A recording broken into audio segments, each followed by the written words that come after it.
Okay, morning to one and all. ಮೂರು ಚಾಪ್ಟರ್ಸ್ಗಳನ್ನು ಮುಗಿಸಿವಿ ಇನ್ video classes. ಅವೆಲ್ಲ ಚಾಪ್ಟರ್ಸ್ಗಳನ್ನು ನೀಟಾಗಿ ನೋಡಿಕೊಡ್ರಿ. ಇನ್ನು ಒಂದು ಇಂಪಾರ್ಟೆಂಟ್ ಚಾಪ್ಟರ್ ಮತ್ತೆ ನಾನು ಕಂಟಿನ್ಯೂ ಮಾಡ್ತಾ ಇದ್ದೀನಿ, ಅದು ಫಿಸಿಕಲ್ ಕೆಮಿಸ್ಟ್ರಿ. ಈ ಫಿಸಿಕಲ್ ಕೆಮಿಸ್ಟ್ರಿಯಲ್ಲಿ ಎರಡನೇ chapter, the name of that chapter is said to be solutions. This solutions weightage for our theory paper is said part first 1 and 2 questions. Part first 1 and 2 questions, and next is said to be you can take 28 question, one problem for 3 marks, and another is said to be the problem for theory. ಹೆಚ್ಚಾಗಿ ಥಿಯರಿನಲ್ಲಿ ಕಾತಿರ್ತಕ್ಕಂಥದ್ದು. weightage is 8 marks. 5 marks ಒಂದು question, 1 and 2 questions part ಫಸ್ಟಿಗೆ. ಮತ್ತು important 1 ಮಾರ್ಕ್ಸ್ನ ಕ್ವಶನ್ಸ್ಗಳನ್ನು consider ಮಾಡಬೇಕು, problems ಮಾಡಬೇಕು. Totally this chapter is said to be important. ಆಮೇಲೆ ಇದ್ರಾಗ ಕೊಡ್ತಕ್ಕಂಥ ಎಲ್ಲ notes, whatever it may be, the all information ನಾವು collect and practise well. This chapter will not repeat once again. ಲಕ್ಷ್ಯಗೆ ಈ ಚಾಪ್ಟರ್ನ ನೀಟಾಗಿ ನೀವು ನೋಡ್ತಾ ಹೋಗ್ರಿ, ಮತ್ತೆ ರಿಪೀಟ್ ಮಾಡಲಿಕ್ಕೆ ಆಗೋದಿಲ್ಲ. ಅದಕ್ಕೆ ಈ ಚಾಪ್ಟರ್ದಾಗಿಂದ ಏನೇನು ಅದಾವ ಸ್ವಲ್ಪ ಇಂಟ್ರಡಕ್ಷನ್ನ ತಗೋ. ಎಲ್ಲರಿಗೂ ಗೊತ್ತಿರೋಂಗೆ ಸೊಲ್ಯೂಷನ್ ಅಂತಕ್ಕಂಥದ್ದು ಕೆಮಿಸ್ಟ್ರಿ ಅಷ್ಟೇ ಯೂಸ್ ಮಾಡಬೇಕಂತೇನಿಲ್ಲ. ಸೊಲ್ಯೂಷನ್ ವರ್ಡ್ ಎಲ್ಲ ಕಡೆ ಯೂಸ್ ಮಾಡಬೇಕು. ಏನದು ಸೊಲ್ಯೂಷನ್ ಅಂತಂದ್ರೆ, ಯಾವುದೇ ಒಂದು ಸೊಲ್ಯೂಷನ್ ಅಂತ ವರ್ಡ್ ತಗೊಂಡಿದ್ರೆ ಅದಕ್ಕೆ 2 ಕಾಂಪೋನೆಂಟ್ಗಳು ಇರಲೇಬೇಕು. Must and should. ಎರಡಕ್ಕಿಂತ ಹೆಚ್ಚಿಗೆ ಇರಬೇಕು. 2 ಕಾಂಪೋನೆಂಟ್ ಅಂದರೂ ಇರಲೇಬೇಕು. A and B component. Component A smaller portion ಇತ್ತು ಅಂತಂದ್ರೆ, ಕಾಂಪೋನೆಂಟ್ ಬಿ ಏನಾಗಿರಬೇಕು, ಲಾರ್ಜರ್. Okay, portion. ಅದಕ್ಕೆ ನಾವು ಕೆಮಿಸ್ಟ್ರಿದಾಗ ಏನಂತ ಕರಿತೀವಿ ಅಂತಂದ್ರೆ, which is said to be smaller portion known as solute, and which is larger component known as solvent. ಯಾವಾಗ ನೀವು ಸೊಲ್ಯೂಟ ಮತ್ತು ಸಾಲ್ವೆಂಟ್ ಕಂಬೈನ್ ಮಾಡಿದರೆ resulting product is known as solution. Resulting product is known as solution. ಅದಕ್ಕೆ ಯಾವುದಕ್ಕೆ ನಾವು solution ಅಂತ ಕರಿತೀವಿ ಅಂತಂದ್ರೆ, one is dissolved in another. That one dissolved must be in smaller portion, smaller component, dissolved in larger component, resulting solution. ಹಿಂಗೆ 2 ಇರಬೇಕೇನಲ್ಲ, 2ಕ್ಕಿಂತ ಹೆಚ್ಚಿಗೆ ತಗೋಬೋದು. 2 ಇದ್ದು ನಾವು ಏನಂತ ಕರಿತೀವಿ, ಬೈನರಿ ಸೊಲ್ಯೂಷನ್ಸ್ ಅಂತ ಕರಿತೀವಿ. Binary solutions. 2ಕ್ಕಿಂತ ಹೆಚ್ಚಿಗೆ 3 ಇತ್ತು ಅಂತಂದ್ರೆ ಅದಕ್ಕೆ tertiary solutions, quaternary solutions. Let it be. ಈಗ ನಮಗೆ ಕಾನ್ಸೆಪ್ಟ್ ಅದನ್ನು ಬೇಕಾಗಿಲ್ಲ. ಟೋಟಲಿ ಸೊಲ್ಯೂಷನ್ ಅಂದರೆ ಏನು, mixing of 2 components. One is smaller, another is said to be larger. Smaller proportion, smaller part, smaller component is solute. Smaller component is solute, larger component is solvent. Okay, ಸಾಕಷ್ಟು ಎಕ್ಸಾಂಪಲ್ಸ್ಗಳನ್ನು ನಾವು represent ಮಾಡ್ಬೋದು.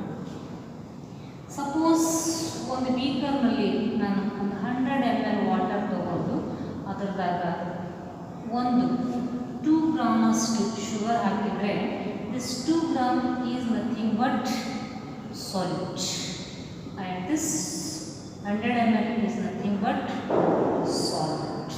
Resulting is said to be sugar solution. 2 gram is sugar, and this is said to be water. Sugar is dissolved in water. Resulting is said to be sugar solution. ನಾವು ನೀವು ಯಾವುದು ಸೊಲ್ಯೂಟನ್ನು ಹಾಕ್ತೀರಿ ಅದರ resulting ಸೊಲ್ಯೂಷನ್ನ ಸಿಗ್ತದೆ. Salt ಹಾಕಿದರೆ salt solution, glucose ಹಾಕಿದರೆ glucose solution, ಆಮೇಲೆ alcohol in water alcoholic solution, benzene in water that is benzoholic solution. Like that solution. You have to know the meaning. ಬೇಸಿಸ್ಗಳಲ್ಲಿ ಸಾಲ್ಯುಬಿಲಿಟಿ ಅಂತ ಕರೀತಾರೆ. ಸಾಲ್ಯುಬಿಲಿಟಿ ಅದರ ಮೀನಿಂಗ್ ಏನು? Soluble ಆಗೈತೆ ಇದು. ಸಾಲ್ಯುಬಿಲಿಟಿ ಅದು ಸೇಮ್ ಬೀಕರ್ ತೊಗೊಂಡು ಅದಕ್ಕಾಗ 100 ml ನೀರು ತೊಗೊಂಡು 100 ml ನೀರಿನಾಗ ಸಪೋಸ್ ನಾನು ಒಂದು 250 ಗ್ರಾಮಷ್ಟು ಶುಗರ್ ಹಾಕಿದ್ರೆ ಡಿಸಾಲ್ವ್ ಆಗ್ತೈತೆನಾ?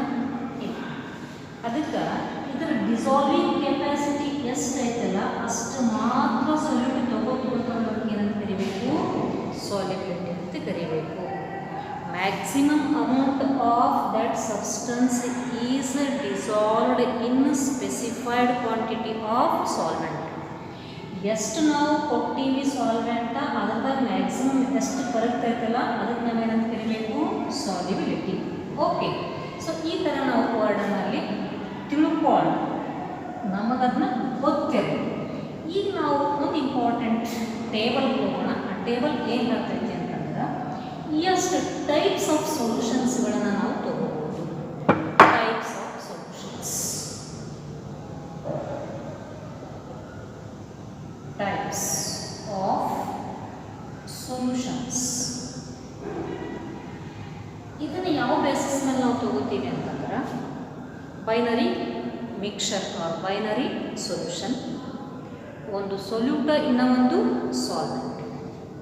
ಅದಕ್ಕೆ ಈ ಸೊಲ್ಯೂಟ ಮತ್ತು ಸಾಲ್ವೆಂಟ್ ತೊಗೊಂಡಿದ್ರೆ ಅಲ್ಲಿ ನಾವೇನು ಮಾಡತ್ತೀವಿ ಅಂತಂದ್ರೆ 3 types, mainly 3 types of solutions ಅಂತ ಹೇಳಿ ಕನ್ಸಿಡರ್ ಮಾಡಿ.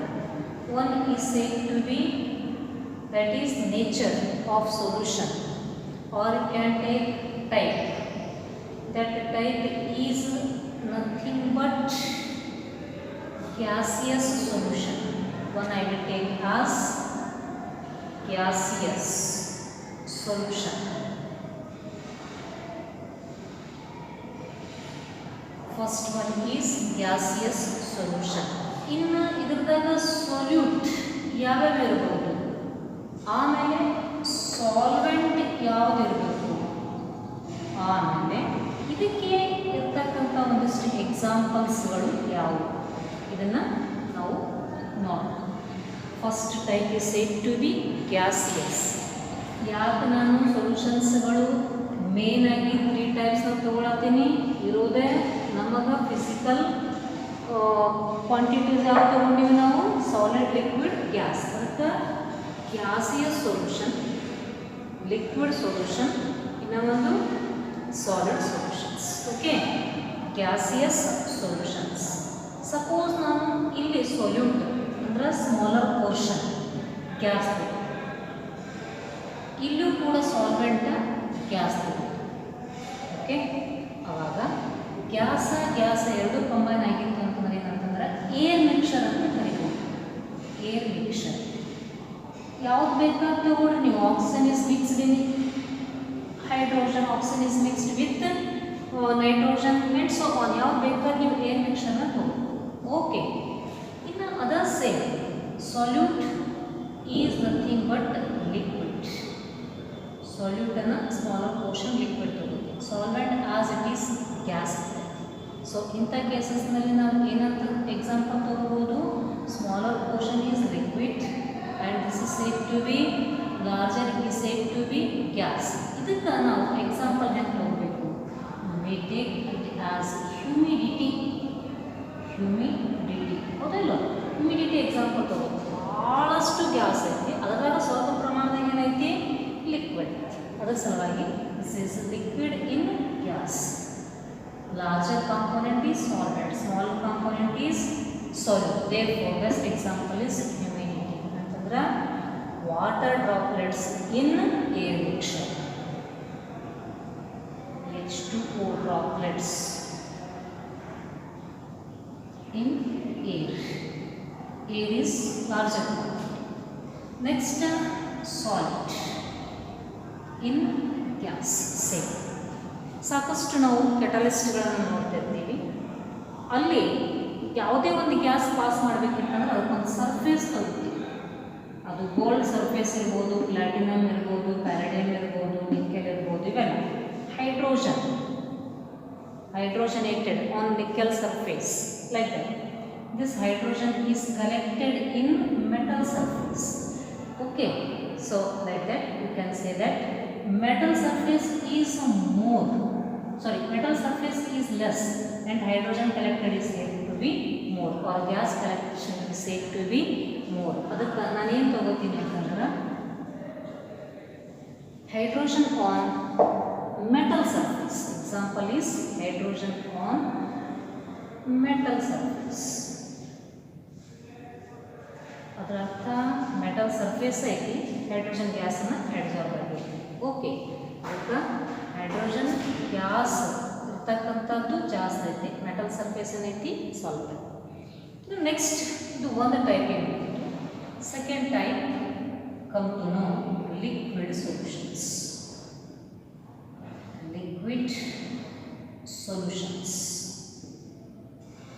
ಸೊಲ್ಯೂಷನ್ ಅಂತ ಅನ್ನಂಗಿಲ್ಲ, ಸೊಲ್ಯೂಷನ್ಸ್ ಅಂತಂದ್ರೆ it use a meaning. Solution ಅಂತಂದ್ರೆ ಒಂದು ಅಂತಂದ್ರೆ ಅದು ಗ್ಯಾಸ್ ಅಂತ ಅಷ್ಟೇ ಅಲ್ಲ, ಮೂರು ಬರ್ತಕ್ಕಂಥದ್ದು ಕಂಪ್ಲೀಟ್ ಆಗಿ liquid solutions as it is. ಮತ್ತು ನಾನೀಗ ಇಲ್ಲಿ ಫಸ್ಟ್ ಸ್ಮಾಲರ್ ಪೋರ್ಷನ್ ಗ್ಯಾಸ್ ತಗೋತೀನಿ, ಈಗ ನೆಕ್ಸ್ಟ್ ಇಲ್ಲಿ ಲಿಕ್ವಿಡ್ ತಗೋತೀನಿ. Gas in liquid, gas is smaller portion, liquid is larger portion. ಹೌದಾ? So gas is smaller portion, liquid is larger portion. Best example is soda water or carbon dioxide ಅನ್ನು fill ಮಾಡ್ತೀವಿ in water. ತಗೋಬೋದಾ? Gas is smaller portion, liquid is larger portion. Again, next is liquid and liquid. ಸಾಕಷ್ಟು examples ಅನ್ನು ಕೊಡ್ಬೋದು ನಾವು. Okay, ಸಾಕಷ್ಟು ಲಿಕ್ವಿಡ್ಸ್ಗಳು ನೀರಿನಾಗ dissolve ಆಗ್ತಿರ್ತಾವೆ. Best example is alcohol in water. Liquid mixture ಅಂತ ಹೇಳಿ ಕರೀತಾರೆ. ಹೌದಾ?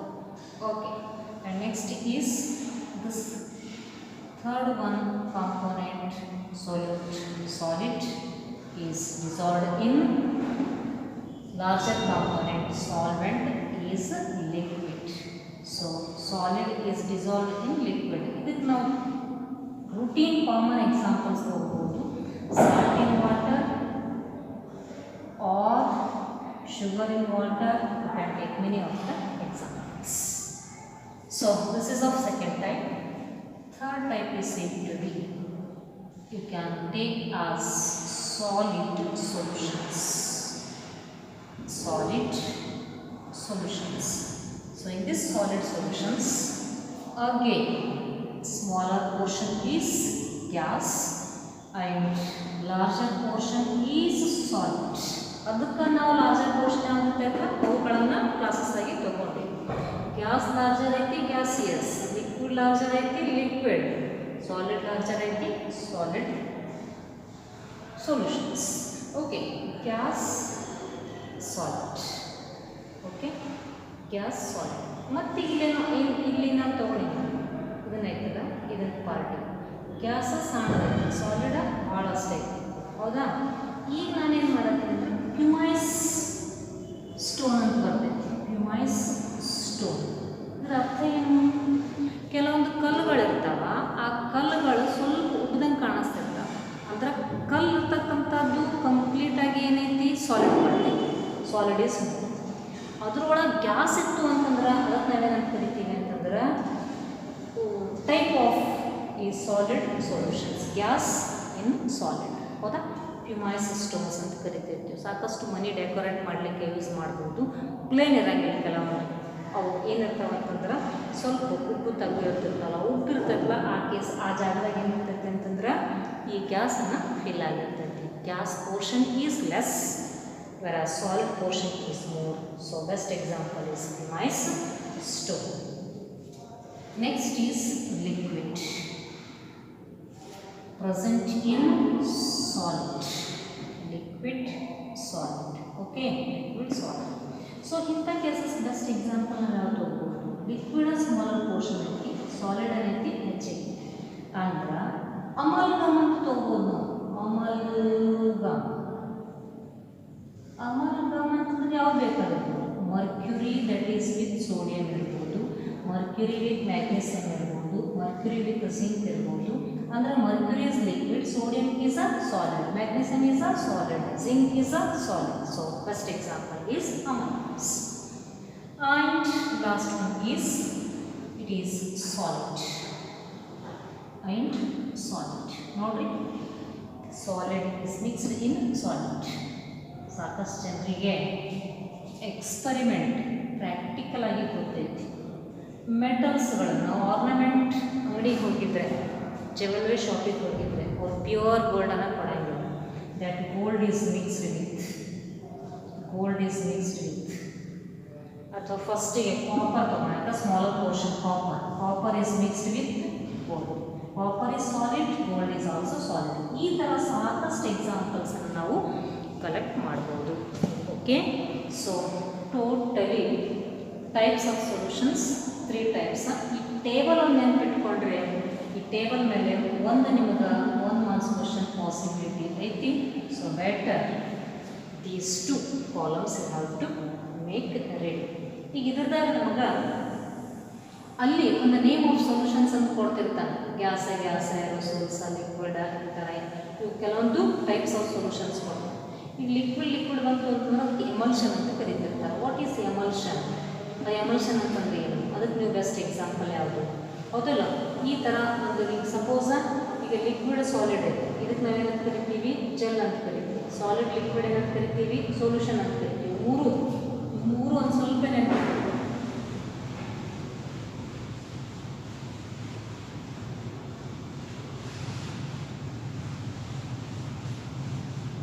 ಮೂರು ಕೇಸ್ ಸ್ವಲ್ಪ ಇಂಪಾರ್ಟೆಂಟ್ ಕೇಳ್ಬೋದು ಕ್ವಶನ್ಸ್. ಏನಂತಂದ್ರೆ ಸಾಲಿಡ್ ಗ್ಯಾಸ್, ಇದಕ್ಕೆ ಏನಂತ ಕರಿತೀವಿ? ಏರೋಸೋಲ್ ಅಂತ ಕರಿತೀವಿ. ಹೌದಾ, ಏರೋಸೋಲ್. ನೆಕ್ಸ್ಟ್ ಲಿಕ್ವಿಡ್, ಇದಕ್ಕೆ ಏನಂತ ಕರಿತೀವಿ? Emulsion. Liquid is emulsion. Liquid solid is gel. And next is liquid gas. ಹೌದಾ, ಲಿಕ್ವಿಡ್ ಗ್ಯಾಸ್ ಇದಕ್ಕೂ ಕೂಡ ಏರೋಸೋಲ್ ಅಂತ ಕರಿತಿರ್ತೀವಿ. ಇನ್ನೂ ಒಂದು ಉಳಿತಲ್ಲ solid liquid. This portion solid liquid it is simply known as sol. ಏನಂತ ಕರಿತೀವಿ? ಇದಕ್ಕೆ ಸೋಲ್, ಜೆಲ್. ಇವೆರಡರ ಡಿಫ್ರೆನ್ಸ್ ಏನು? ಜೆಲ್ ಅಂತಿತ್ತು ಅಂತಂದ್ರೆ ಸಾಲಿಡ್ ಪಾರ್ಟ್ ಹೆಚ್ಚಿರುತ್ತೆ, ಲಿಕ್ವಿಡ್ ಪಾರ್ಟ್ ಕಡಿಮೆ. ಸೊಲ್ಯೂಷನ್ ಅಂತಿತ್ತು ಅಂತಂದ್ರೆ ಲಿಕ್ವಿಡ್ ಪಾರ್ಟ್ ಹೆಚ್ಚಿರ್ತೈತೆ, ಸಾಲಿಡ್ ಪಾರ್ಟ್ ಕಡಿಮೆ ಇರ್ತೈತೆ. Okay, so this is the difference. ಇನ್ನು ರಿಮೈನಿಂಗ್ ಎಲ್ಲ ಅದ್ರದ್ದು ಯಾವ್ದು ಕಾಂಪೊನೆಂಟ್ ಇರ್ತೈತಿ? Aerosols. More is said to be, ಇದು ಏರೋಸೋಲ್. ಲಿಕ್ವಿಡ್ ಕಡಿಮೆ ಐತಿ, ಗ್ಯಾಸ್ ಹೆಚ್ಚಿಗೆ ಐತಿ. ಇದಕ್ಕೆ ಏನಂತ ಕರಿಬೇಕು? ಲಿಕ್ವಿಡ್ ಏರೋಸೋಲ್ ಅಥವಾ ಸಿಂಪ್ಲಿ ಏರೋಸೋಲ್ ಅಂತ ಕರಿಬೋದು. ಇದಕ್ಕೆ solid it is simply solid sol ಅಂತ ಹೇಳಿ ಕರಿಬೋದು, ಅಥವಾ ಸಾಲಿಡ್ ಏರೋಸೋಲ್ ಅಂತ ಹೇಳಿ ಕರಿಬೋದು. ಈ ಥರ ಟೈಪ್ಸ್ನಲ್ಲಿ ಜೆಲ್, ಸೋಲ್, ಎಮಲ್ಷನ್, ಆಮೇಲೆ solid liquid that is said to be, solid gas said to be aerosol. ಹೌದಾ, ಈ ಥರ ಇರ್ತಕ್ಕಂಥದ್ದು ಟೈಪ್ಸ್ ಆಗಿ ಕರಿಬೋದು. ರೆಸ್ಪೆಕ್ಟಿವ್ ಎಕ್ಸಾಂಪಲ್ಸ್ ಕೇಳ್ಬೋದು, ಅಥವಾ ಈ ಎಕ್ಸಾಂಪಲ್ಸ್ ಕೊಟ್ಟು ಇದ್ರದಾಗ ಸಾಲ್ವೆಂಟ್ ಯಾವುದು, ಸೊಲ್ಯೂಟ್ ಯಾವುದು, ಅಥವಾ ಮೇಜರ್ ಕಾಂಪೊನೆಂಟ್, ಮೈನರ್ ಕಾಂಪೊನೆಂಟ್ ಯಾವುದು, ಈ ಥರ ಒಂದು ಕ್ವಶನ್ ಫಿಕ್ಸ್ ಆಗಿ ಕೇಳ್ತಿರ್ತಾನೆ. So better you have to carefully note down these notes. Simple table. ಈ ಟೇಬಲ್ ಗೊತ್ತಾದ್ಮೇಲೆ ಸೊಲ್ಯೂಷನ್ಸ್ ತಯಾರು ಮಾಡಿದ್ವಿ, ಅದನ್ನು ಎಕ್ಸ್ಪ್ರೆಸ್ ಆಗಿ ಮಾಡಿದ್ವಿ. Expressing the strength or concentration of solutions. Expressing the strength or concentration of the solutions. Okay, now first step alli already strength athwa concentration of solution na nodivi. avu yav kaltive first step alli? One is said to be molarity, another is molarity, next is mole fraction. ಹೌದಾ, ಯಾವ್ಯಾವ ಕಲ್ತೀವಿ ನಾವು? Molarity, mole, fraction. ಇವು 3 ನಾವು step. ಈಗ ಇದಕ್ಕೆ ಒಂದು important ಒಂದು ಏನಂದ್ರೆ ಕಾನ್ಸೆಪ್ಟ್ ಅಂತ ತಗೋಬಹುದು, strength of solutions. Strength meaning ಏನು? ಕಾನ್ಸಂಟ್ರೇಷನ್. ಅದನ್ನು ಡಿಫ್ರೆಂಟ್ ಆಗಿ ನಾವು ಮೆಜರ್ ಮಾಡ್ತಿರ್ತೀವಿ, ಡಿಫ್ರೆಂಟ್ ಯೂನಿಟ್ಗಳಲ್ಲಿ ಮೆಜರ್ ಮಾಡ್ತಿರ್ತೀವಿ. ಅದಕ್ಕೆ ಸ್ಟ್ರೆಂತ್ ಅಂತಕ್ಕಂಥದ್ದು ಏನಂತಂದ್ರೆ mass of that solute dissolved in 1 litre of the solvent ಅಂತ ಕರಿಬೋದು. ಇದಕ್ಕೆ ಒಂದು ಜನರಲ್ ಆಗಿ ಅದು ಯಾವುದಕ್ಕಂತ ಗೊತ್ತಿಲ್ಲ ನಮಗೆ, mass solute is dissolved in solvent, ಅದು ಅದರ ಒಂದು ಸ್ಟ್ರೆಂತ್ ಅಂತ ತಗೋಬೋದು. ಓಕೆ, ಇಂಥ ನಾನು ಒಂದಿಷ್ಟು ಲಿಸ್ಟ್ ಮಾಡ್ತೀನಿ, ಅದಾದಮೇಲೆ next 1 by 1 with example continue. So that strength can be expressed in a different way. Strength can be expressed, concentration can be expressed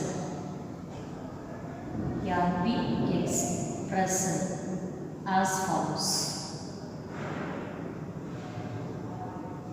First one is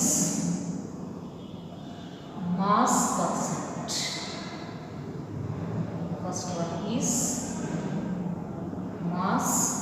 percent. ಇದನ್ನು ಪರ್ಸೆಂಟ್ ಅಂದ್ರೆ ಗೊತ್ತಾ, ಈ ಥರ ಬರುತ್ತೆ. ಇದ್ರದಾಗ ಮತ್ತೆ 3 ಕ್ಲಾಸಸ್ನಲ್ಲಿ ತಗೋತೀವಿ. ಮಾಸ್ ಪರ್ಸೆಂಟ್ ನೋಡೋಣ. 3 ಯಾವ ಥರ ಇರ್ತಾವ ಅಂತಂದ್ರೆ, first one is mass by mass. Solute is in mass, solvent is also in mass. ಅದಕ್ಕೆ m by m ಅಂತ ತಗೋತೀವಿ, m by m percentage. Second one is mass by volume percent. Third is said to be volume by volume percent. Okay, ಇದು ಒಂದು type. ಇದ್ರದ್ದು detail ಆಗಿ with definition and examples ಎಲ್ಲ ತಗೊಳ್ತೀನಿ. Second one is said to be, you can say that after that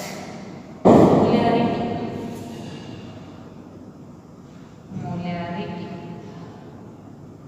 ಇದ್ರ notation M ಅಂತ ತಗೊಳ್ತೀನಿ. ಮೂರನೇದು ಮೊಲ್ಯಾರಿಟಿ, ಇದ್ರದ್ದು ಹೇಳೋದು ಅವಶ್ಯಕತೆ ಇಲ್ಲ, ಆಲ್ರೆಡಿ ನಾವು ಕಲ್ತೀವಿ, ಸ್ಮಾಲ್ ಎಂ. ನಾಲ್ಕನೇದು ಪಾರ್ಟ್ಸ್ ಪರ್